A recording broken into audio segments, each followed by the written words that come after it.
All right, we're up to 85 guests, so we'd like to welcome our guests. We're going to go ahead and begin. My name is Tara Sparks. I'm the Chief Academic Officer for the district, and I'm happy to be a part of these twice monthly parent speaker series. Tonight, we are talking about Ready, Set, Kindergarten and what you as parents likely want to know in order to prepare for your incoming kindergartner to be successful in Lindbergh schools. It is my pleasure to introduce our guests tonight. Dr. Craig Hamby and I will be serving as moderators. So as you have questions, there is a Q&A feature at the bottom of your screen. You can type in questions and we will use those to share with the teachers who are with us tonight and get their feedback. I should mention that Dr. Hamby is our Director of Elementary Education. We also have with us Dr. Sarah Volter, who is our Literacy Coordinator for the district, and three of our fabulous kindergarten teachers, Mrs. Dana Fisher, Mrs. Alyssa Sontag, and Mrs. Claire Eads. So at this time, I am happy to welcome them and turn it over to them to present Ready, Set, Kindergarten. Well, welcome. We're so excited that you've joined us this evening. I'm Dana Fisher. I'm a kindergarten teacher at Dressel Elementary, and we're hopeful to just start off by telling you a few things that will help you in this upcoming time before your child enters kindergarten.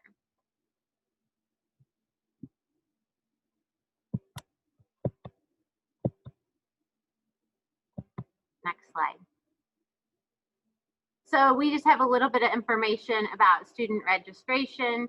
We have the website you need to go to, and the information that you'll need to submit will be there.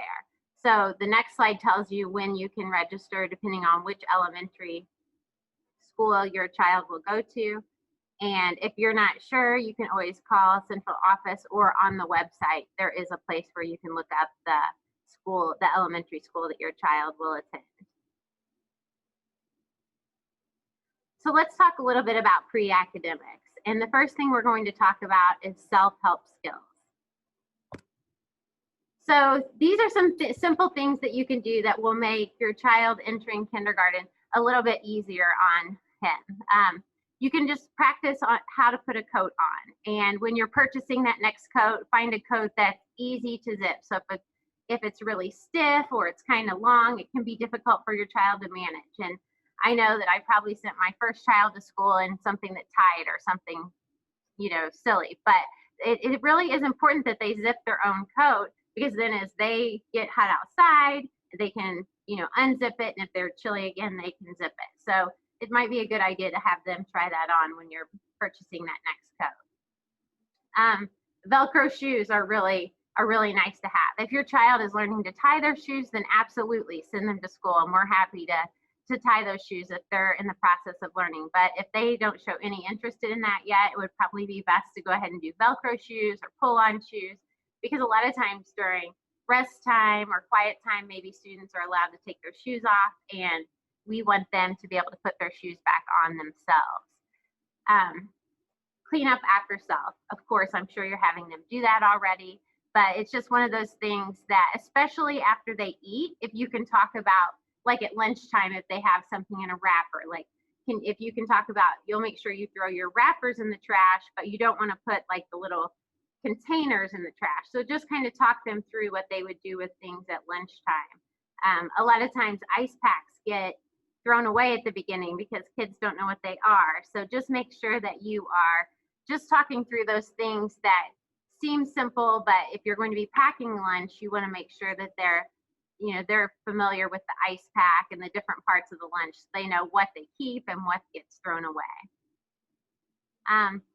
Listening and following two-step directions.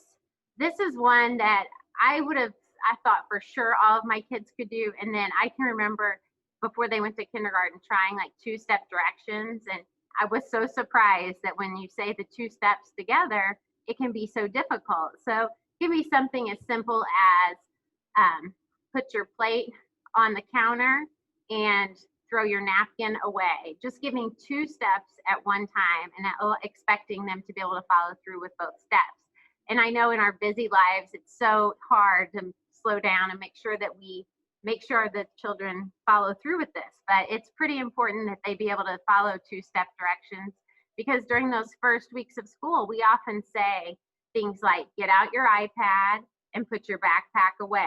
So those are, the 2 steps that we're expecting them to follow before we give them another direction. So it can be very helpful if you've started that. Opening up food items, we talked about that a little bit. We teach, or at least a lot of people do, like the pinch, pull. Like, we want them to try to open up their snacks and their lunch on their own. And then if they do need help, then we obviously are going to help them. But we try to teach them to open as many things as possible, and that will be helpful if you work on that too. But if they have trouble and they can't do it, that's when they need to know to ask for help.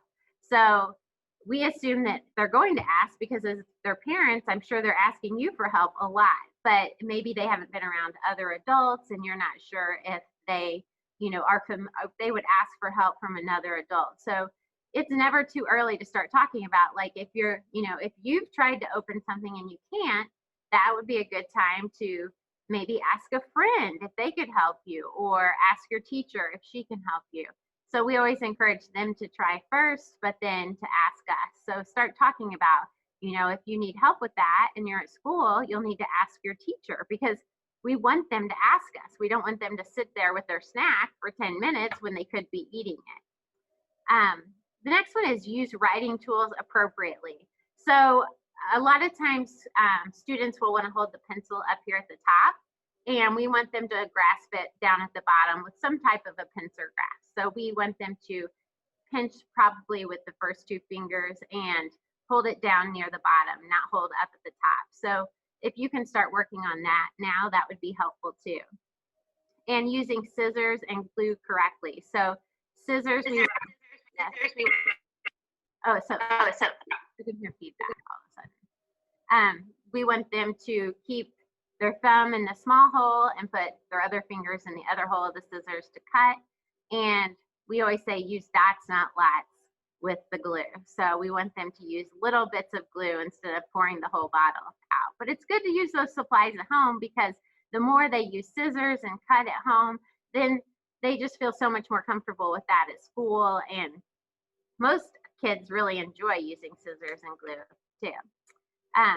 And be responsible for their supplies and toys. So once they've used their scissors and glue, just putting it in a special place so they'll know where it is the next time, and kind of helping them develop, like, where are you going to keep this, and helping them to get it to the same spot every time. This is Fisher. I want to add one more thing about the shoes. Okay. So as a former elementary principal, I believe all elementary students should always be wearing sneakers or tennis shoes to school, because they're going to be going out to recess, probably twice a day, and they're going to have PE class twice a week. So there's a lot of running around. So flip-flops and sandals aren't necessarily the best footwear for elementary students. So whether they're Velcro or tie or slip-on, don't really care about that so much, but tennis shoes are usually great for elementary kiddos when they're at school. Agreed. It's hard to run around and have fun in some of those other types of shoes. All right, next slide. Another thing that in the self-help area, toilet training. So it always comes up like, can you help my child with bathrooming? And the answer is, we want your child to be able to use the bathroom independently. We want them, we talk a lot at the beginning about not looking under the doors. So like when you're out somewhere and you can see under a door, just start having those conversations like, that's private, we don't look under the doors. We want them to be able to wipe independently, flush the toilet, and wash their hands. So that's what's the expected behavior. Now, obviously, if there's always going to be those circumstances where someone might need, help with certain things. But for the most part, we want them to be pretty independent with that. And the truth of the matter is, if they start working on that now, they should be able to get to a good point. And if they are having some type of problem, like if they're, forgetting, or they're not able to do part of it, you can start working through that now. We just find that most students, by the time they get to kindergarten, are able to take care of these things. We do ask for extra clothes at the beginning of the year because it's surprising, students will get busy and they'll be so excited about what they're doing that they'll forget to ask to use the restroom, and maybe we'll have an accident. And so we do want clothes, and then we try to change those clothes out as the weather changes too. So just kind of always keeping an extra pair of clothes at school is good, because there's also, when they play at recess, they could get wet also.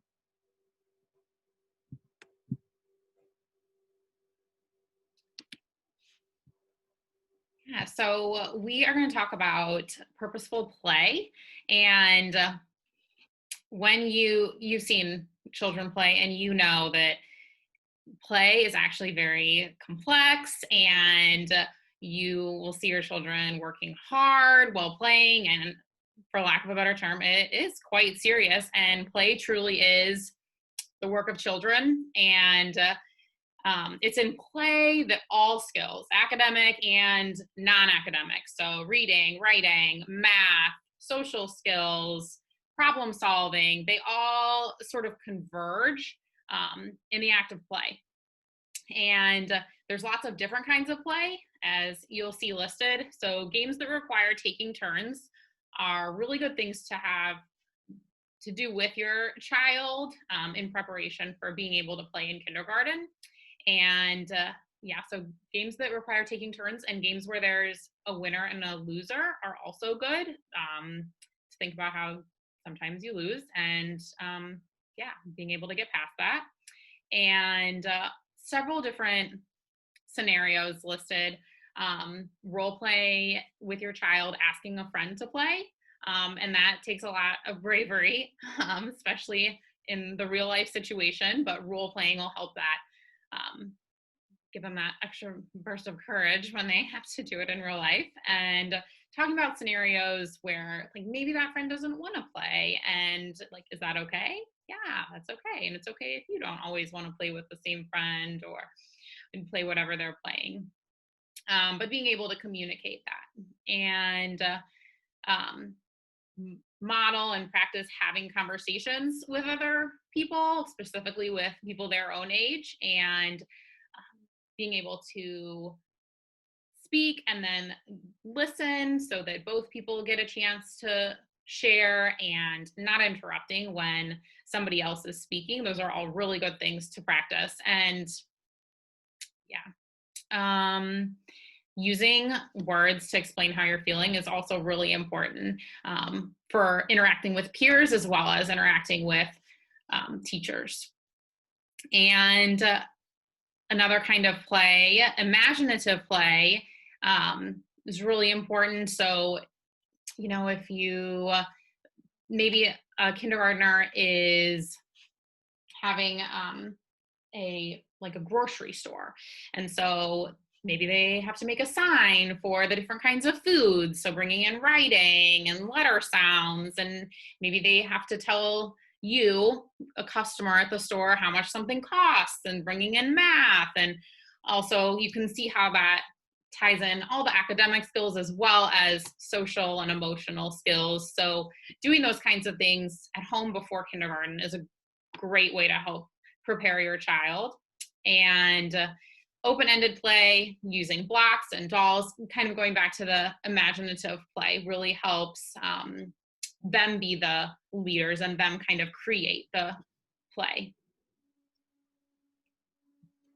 Early literacy and learning to read is a huge part of kindergarten. So I'm going to give you some ideas of how to work with your child on some of those skills before they get to kindergarten.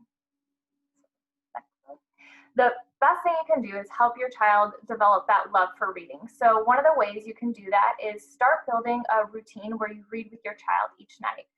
Your child can just sit and listen to the story, but you can discuss with them the front cover, the back cover, have them turn the pages so they see how a book works, and discuss with them how to treat books, how to be gentle with each of the pages, and how to put them away properly when you're finished. And then when the story's done, just talk about what happened in the story with your child. Just have a conversation. Another important thing in the area of literacy is working with your child's name.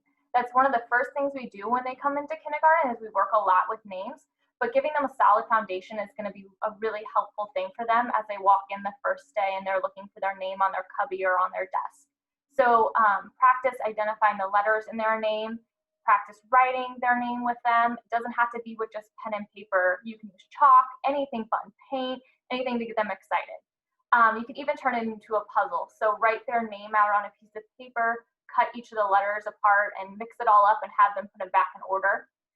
And get them familiar with their family members' names too. So you can write all of the names out and have them find theirs.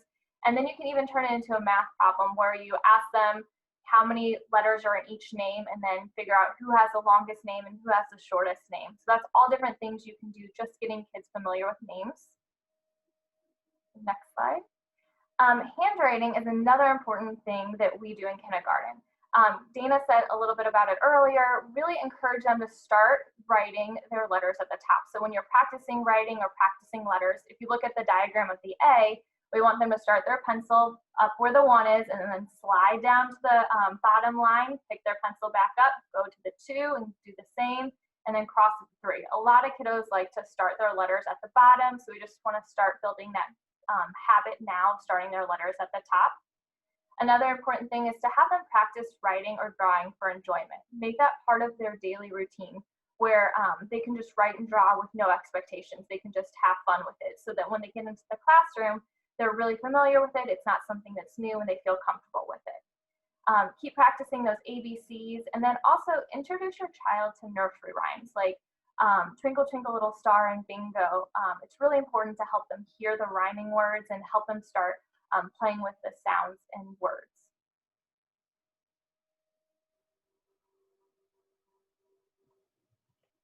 All right, and to follow up with Alyssa's tips, there's some repeated ideas here, but just some things you can do to get your child ready to read and write in kindergarten. One of the most important things for early literacy is talk. Both those back and forth conversations we see in play, but also talking about through informational things. So most kids go into each day. I'm sure you've all seen the number, if you've been to the Magic House, but how many questions a child asks in a day. It's true. So those conversations around information, storytelling, retelling the books that you've read, there's a strong correlation between a child's vocabulary and their later reading comprehension in 3rd and 4th grade. So the more you can talk to your child and just narrate everyday activities, the more successful they will be as a reader. The second thing is to make reading a fun and regular part of your routine. So things as simple as, keeping books in your car, having a to-go bag of books with you. Like Alyssa said, having that bedtime reading time is crucial. Working with letter awareness, so knowing the names of letters is helpful. Also knowing that letters have a sound. We definitely do not expect kindergartners to walk in the door knowing all of the letter names and all of the letter sounds. But simple games such as just starting to raise that awareness of letters having a sound. For example, when you're picking up toys in the evening, I found a car. Can you pick up all of the other toys that start with the same sound as car? And then, reinforce the car sounds as a k. So that the kids are starting to understand that letters have sounds that go with them and that we can take words apart and put them back together. Also, this is the 3rd time you've probably heard this evening, so you will know that this is important. Letter formation from the top. Like Alyssa said, using different mediums, sidewalk chalk, a tray of salt or sugar or sand for kids to write in and make it tactile. Again, that name recognition is really important, taking names apart and putting them back together. Encouraging drawing, and then playing with words as much as possible. So rhyming, songs, anything you can do to reinforce that words are made of sounds that we can take apart and put back together. And now we're going to talk a little bit about some math ideas that you can do at home to help prepare your child for kindergarten. Mrs. Fisher, before you start on math, just want to remind everyone there's a Q&A area at the bottom. You can type in questions, and Dr. Sparks and I will make note of those, and we'll have a little Q&A at the end of the presentation, hopefully answer some of your questions. And also, before we go on, did anyone mention letter formation, that we want them to start at the top? Okay, make sure. Talk about that.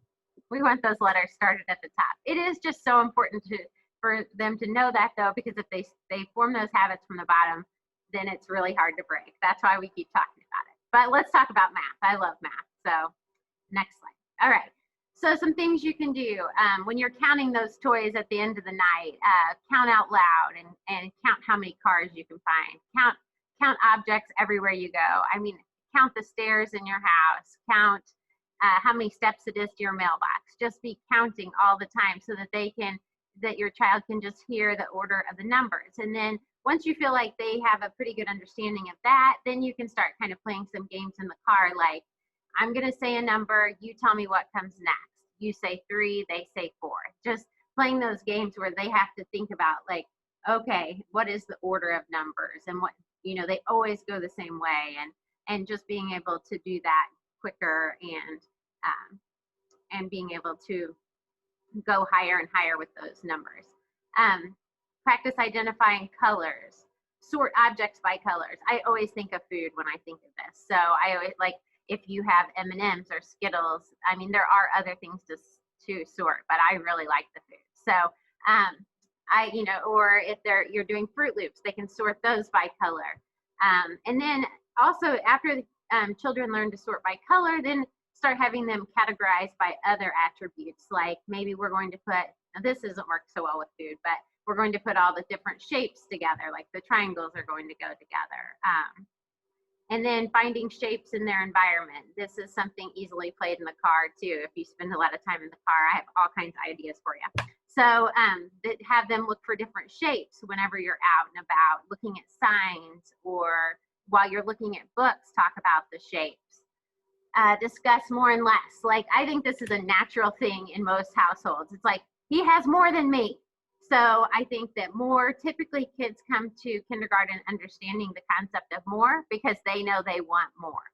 And less can be a little trickier. So use those words, more, less, equal, and talk about how those look. Do you always have to count, or sometimes you can just look at it and tell, but then sometimes we need to count the objects. Just the more vocabulary you can give a child in relationship to numbers or more and less or equal, those are all going to help them. And position words like beside, under, below, above. It's, we say those words so often in the classroom, like put your writing folder under your basket, put it below your coat. We say those words so quickly and we don't think a lot about it, but just make sure you're using those words at home when you're describing where you want children to put objects, and don't just always show them. Sometimes just use the words to tell them, because I know at home it can be so much easier just to be like, put it right here. So also use counting in daily routines, such as if you're going to set the table, how many cups are we going to need? How many forks are we going to need? And have them help with those routines.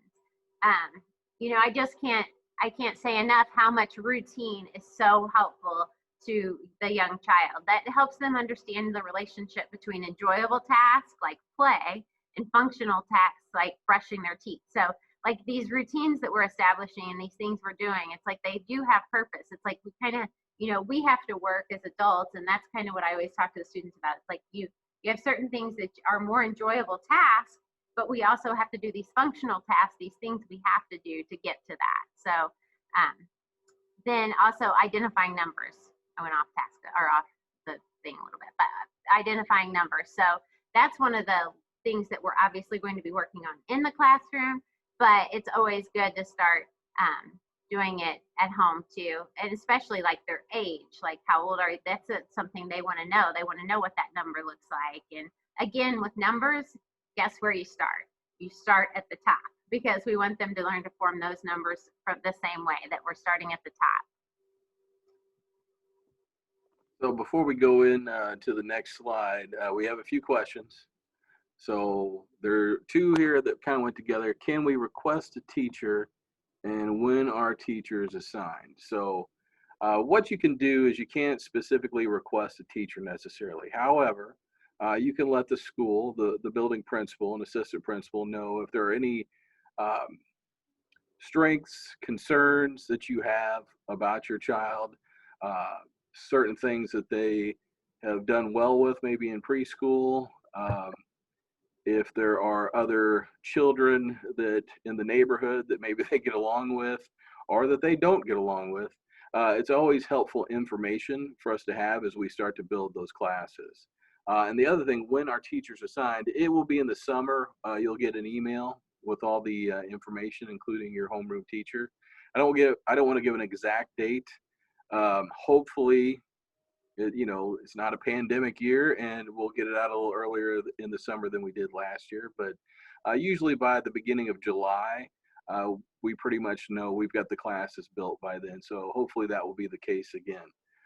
So, all right, Dr. Valter and kindergarten teachers, I'm going to. Can I interject for just a moment, Craig? Of course. Because one other thing that I think is really important when we talk about teacher assignments, and I know that you're all on here with us tonight, so you're probably already thinking about kindergarten registration, but I can't emphasize enough how important it is that you register your children early, because it helps us with staffing and making sure we have the right number of kindergarten teachers at each of our schools.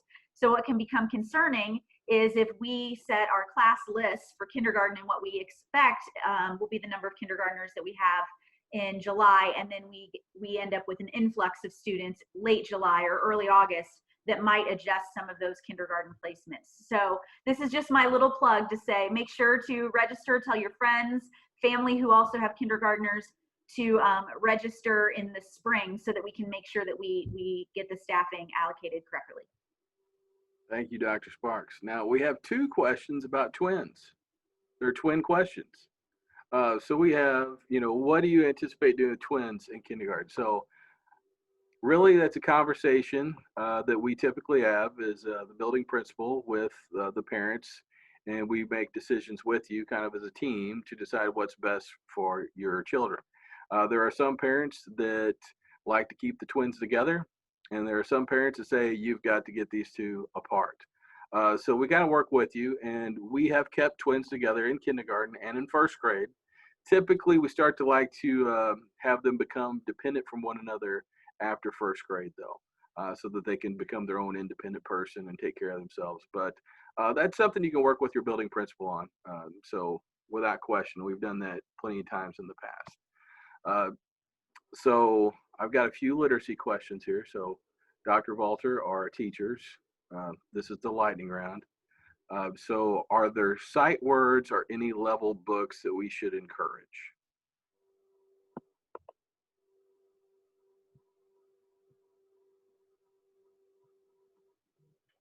We're all waiting to see who unmutes first. So in kindergarten, students start working with basic sight words pretty early in the first quarter, second quarter, as soon as they have letter names down. But in advance, the most important sight word that kids can know going into kindergarten is their own name. Honestly, if your child shows some readiness to start recognizing some words, if there are favorite books that you read over and over and there are words that they can start picking out, you can certainly start working with the words that they're starting to recognize. But having a solid foundation of letter recognition and letter sounds is the most critical thing. As far as level books, it varies. If you go to your local bookstore, you'll see books leveled in all different ways. We use the Fountas and Pinnell leveling system. So typically that starts out by having kids, they're very patterned books. So some things to specifically look for are not levels, but books with patterns, books with a lot of familiar words, books with decodability. So kindergarten teachers, is there anything you want to add to that? I think that if your child knows all the letters and you feel like they are definitely ready to do some reading, I think it would be okay to reach out to either the building or you're welcome to email me, dfisher@lindberghschools.ws. But for the sight word list, I don't think it hurts to get them started. If you feel like your child already knows letters and sounds and that's something you want to work on, we're happy to give you that information. There is a list. We have 2 separate lists that we use in kindergarten, and they definitely can start working on those. As far as guided reading books, I know something that can be successful is just to start by writing predictable books. Like as the parent, just write a quick, like, I can see a dog, I can see a cat, and then maybe have your child illustrate that page, like the dog, draw a dog on the one page, cat on the next page, and have them get used to pointing to each word. We want them to be able to move across the page pointing to each word. And a lot of times those books are kind of hard to find where they're starting out that symbol, like maybe you can do I can or I see, those types, but they do have more and more of those books in the public library. I know that the last time I was there, I did see some books that were labeled level A, but Dr. Valter said, that can be a little deceiving. So if it's anything beyond like a pattern where it's going to say, I can see A, then that's not a true level A book. So we don't want anything any harder than that to start off with. So I think writing the book sometimes is just as good as going and finding a book, you know, and do lots of different patterns like that. All right, thank you. So, Dr. Valter, I was typing answers to some other questions. Oh, it looks like you took care of. Dr. Sparks, did you answer the one you said you were going to answer? Okay. Two more lives. Oh, sorry. Go ahead. I saw the question, like, why do you want them to start at the top? And I think that's a great question. There's two reasons. One is we want it to be legible, like we want the handwriting to be neat where we're able to read it. And it's amazing if you just tell the child, if you show a child like a G and you say make a G, it is amazing the way they might come up with to make that G. I mean, it can have so many parts, whereas it would just be so much easier to start with C and, you know, make a line that goes in. So, you know, a lot of the letters have either like a C in them or, you know, we talk about straight lines or slanted lines, but we want them to start at the top so that it's easier for us to read, or for anyone to read, because obviously throughout their school career, they're going to need to have legible handwriting, but also speed as they start writing more and more. If they're forming all the letters from the top, it becomes a much quicker process for them. They don't have to think about, now, how do I draw this letter? Because that's kind of what it becomes if they're not taught to start from the top. It's like drawing a letter. It's like they're doing a drawing, because really they don't have a formation. They don't have a constant way they're doing it. Every time they do it, they're trying to, you know, to come up with a new way to make it. So we always start at the top. And then when we start all of our letters like that, it just becomes an easier process to write across the page as we're starting to form words and write more and more. One quick point of clarification. So the letter B starts at the top and goes down and around. The letter D starts with a lowercase a, or starts with that C. So similar, some of you I think are familiar with Handwriting Without Tears, where there's a lot of foundation with the C, like Mrs. Fisher said. So our Ds, we want the kids to start by making a C and then go up and down. So we don't want the D to start all the way at the top, but the top of the D is to make the A first or the C first and then go up and down. We have one last question before we go to our next slide, and that is the expectation that they are reading by the middle/end of kindergarten? So before we have one of our representatives answer that, I want to say that our expectation is growth, is that you come into the door at one level and we take you to new heights, and that we're always growing. And all of our students are unique, so they're not all going to end at the same place because they don't all start at the same place. So with that being said, we do have an expectation of trying to get you to read by the end of the year. So if one of our kindergarten teachers would shed some light on that. So starting at the beginning of the year, we start with those predictable books like Dana was talking about earlier. So the I like, and then the next page says the same thing. So that's the first couple levels that we teach. So that's an A and a B. And then starting towards the middle of the year, some of the predictability of the books start to go away.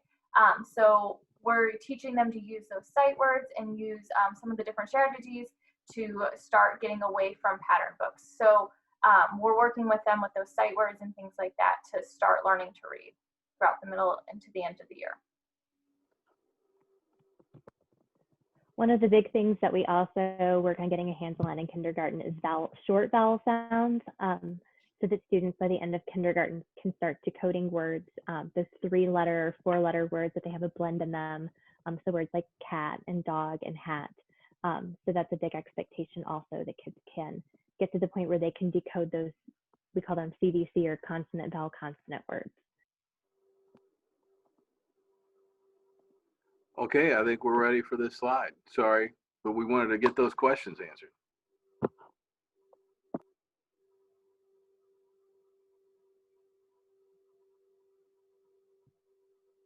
You might be asking yourself what the first few days of kindergarten will look like. A lot of the first few days is building the classroom community and playing get to know you games.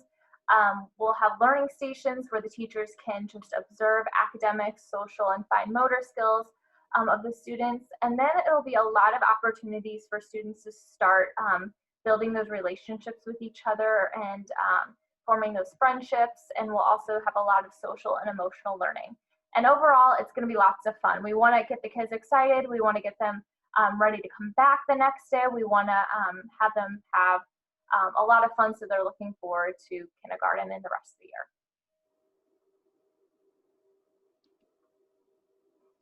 So where Alyssa left off, we really want every kindergartner to be excited about school. We want them to look forward to coming back to school the next day. And so we do a lot of fun and engaging activities throughout the day. And some of the things you'll see up here are things that we'll do throughout the year and things that as a parent you might be able to be involved with as well.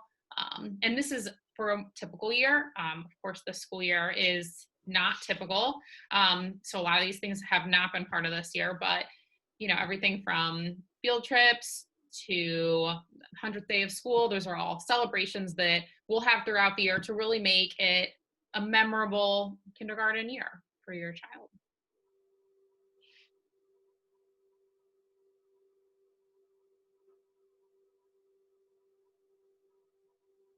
So how can you help get your child ready? We just want to go over a few things, and we're going to try not to talk about the handwriting again.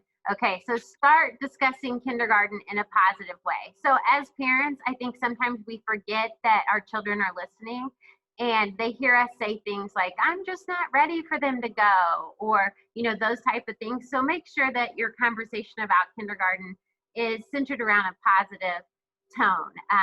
You know, make sure that they're hearing you say that they're ready for kindergarten and that kindergarten is going to be a great time and those type of things. Keep reading to your child. A quick thing that you can do if you know, this can also be done at home or in the car, but there's a video called the Letter Factory video, and it's something that teaches letter identification and sounds, and it's done in a way that it is so powerful. Kids really pick up on it so quick. So it's something, it's just another tool that you can have to teach your child the letters and the sounds the letters make. And it's by Leapfrog, and it's called Letter Factory. And I think you can watch it on Netflix. And I also know you can buy it on Amazon Prime digitally or in a DVD format. Another way to get your child ready is to start having those daily routines so that they kind of know what's coming. This will help them once they get to school so that they can kind of get used to having a daily routine and a schedule. Keep practicing those self-help skills like buttoning, zipping, doing their shoes, and then use your environment as a learning tool. As you're going for walks, look for numbers or letters or shapes. Just make learning as fun as possible and have them do it in ways that they're not even knowing that they're learning. Yeah, and Dana talked about this with the self-help skills, but being able to cut and glue independently is a great benefit as a kindergartner. And so that's something you can do both to help them practice cutting and to help your child strengthen the muscles in the hand. And sometimes when you get to kindergarten and you're writing more than maybe you are used to writing, having a strong hand and working all those muscles and working on fine motor skills really helps throughout the day, but including with cutting. And Play-Doh is also great for that. And you can cut Play-Doh too. That's also good.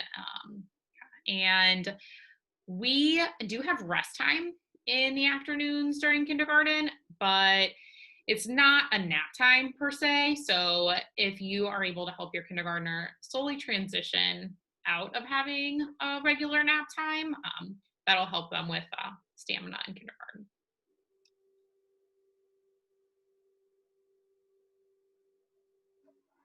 So we wanted to put together a list of some of our favorite books as you're getting your kid ready for kindergarten. So you might want to check these out from the library this summer. One of my favorites is Clifford Goes to School. Every kid loves Clifford, so it's great to hear a story about Clifford, getting to figure out what kindergarten's all about. And I really like the book, The King of Kindergarten.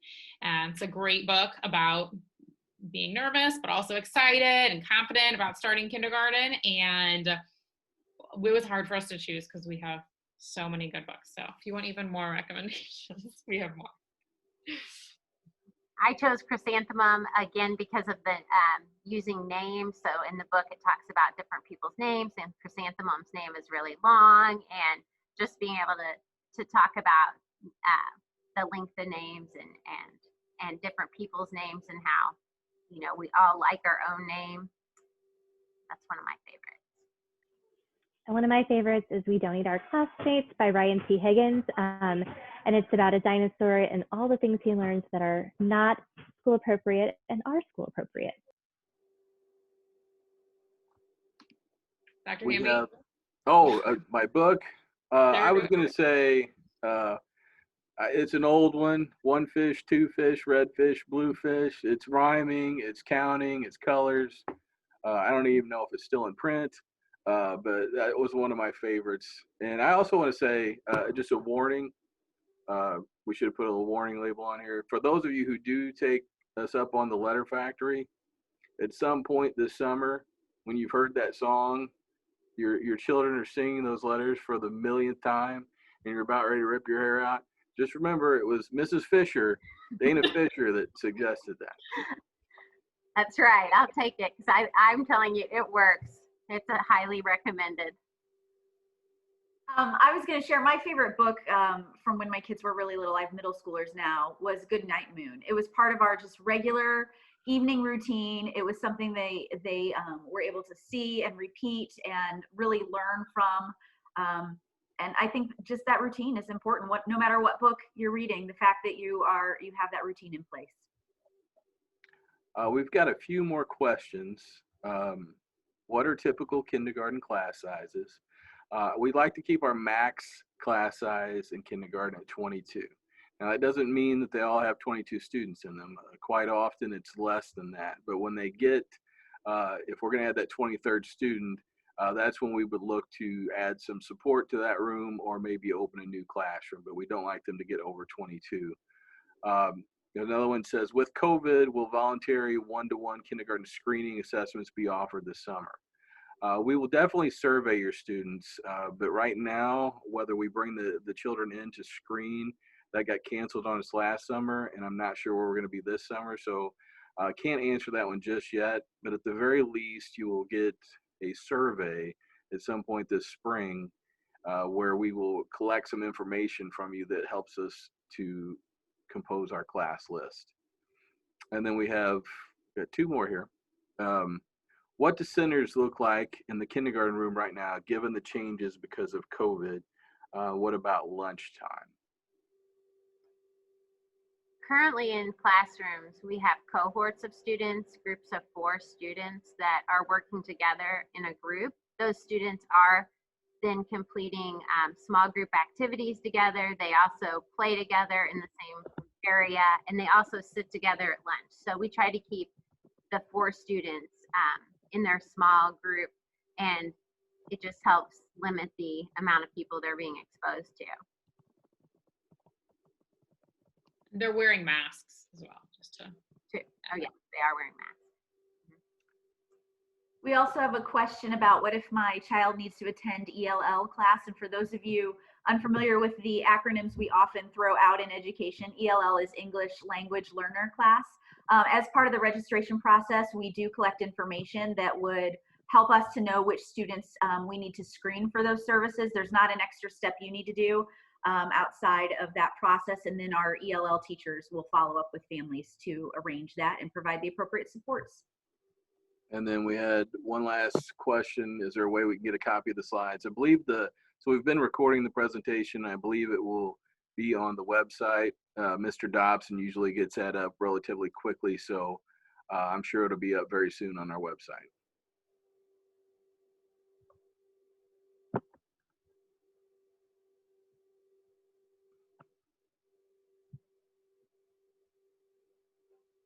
So we had a question about will there be a sneak peek for kids who may not have been in school this year due to the pandemic.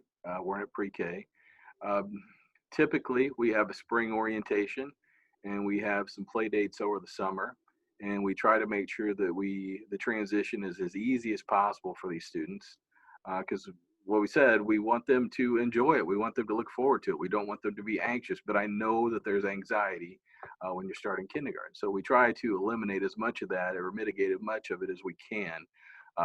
I don't know if we can answer exactly what the spring and summer are going to look like right now, but we will definitely, if at all possible, we will have as many transition events to get your students as comfortable with school as we possibly can.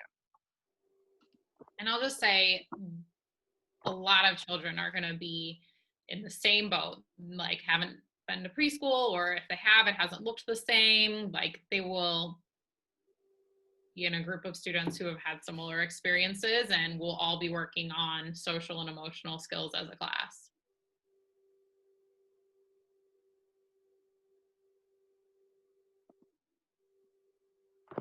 We have a question about before and after school options. We do have a program called Flyers Club that provides before and after school care for a fee. So that information usually comes out later in the spring for families to register.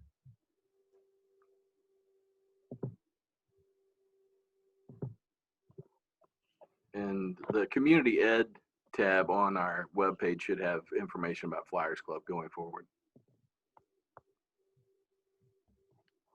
All right. I just want to thank our teachers and Sarah for leading this presentation tonight. I know it's super helpful for our families who, if this is their first entry into kindergarten, some are kindergarten veterans, they've been through the process, but for those of you who it's the first time, I know how anxiety producing that can be. It looks like we have a few more questions that have just come in. So several of them, if you want to look down through there, Dr. Sparks, several of them had to do with the school bus.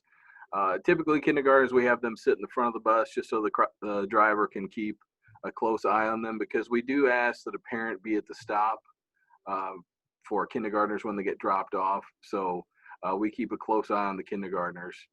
So we do typically have them sit up front. Maybe if they have an older sibling, it might be possible that they sit with their sibling if that's what's best for the child.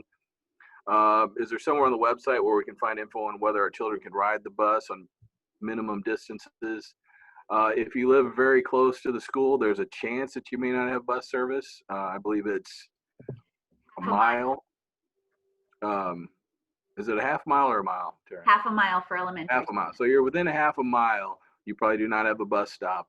But anything beyond that, you will have a bus stop. And we usually, that will come out later after registration. We'll find out what all students are going to what schools, and then you will get, your teacher will be emailing you that information, and you'll get some information from our bus garage on what time your stop is, where it is, things of that nature. So lots of information to come out over the summer.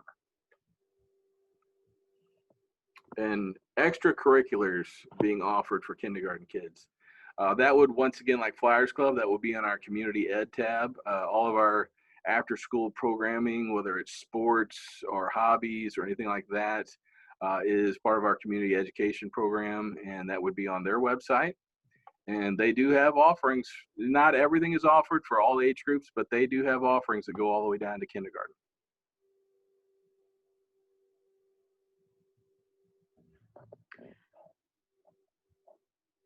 All right, Dr. Hamby, do you want to talk about drop-off and pick-up procedures? So the bus numbers will come out later in the summer, and if each school, their drop-off and pickup, if you're bringing the child to school, is a little different on the traffic flow of how you get in there.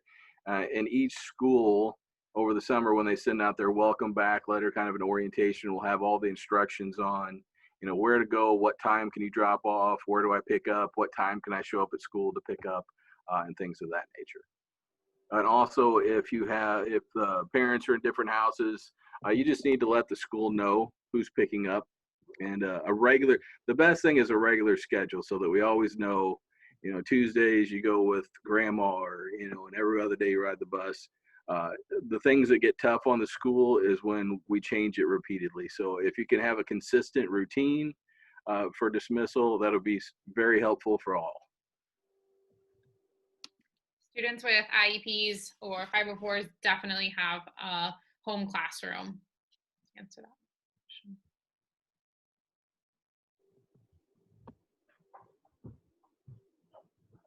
Oh, and we had a Knitting coming in here with Community Ed links. How about that?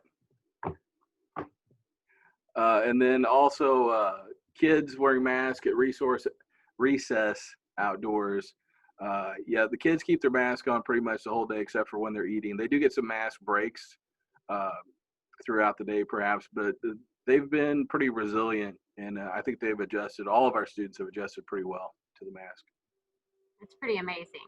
They wear their mask all day. I mean, there's really not mask breaks as far as, official ones. They have them off when they eat and different things, but they don't complain about it. Everybody should be so lucky to work with kids because they're so resilient. They're like, oh, I'll wear my mask, They don't complain. They leave it on. It's pretty awesome. All right, well, it looks like our audience is dwindling and our questions are now all answered. So I'd like to once again thank you for joining us tonight. We look forward to getting to work with your children in kindergarten and beyond. So thank you.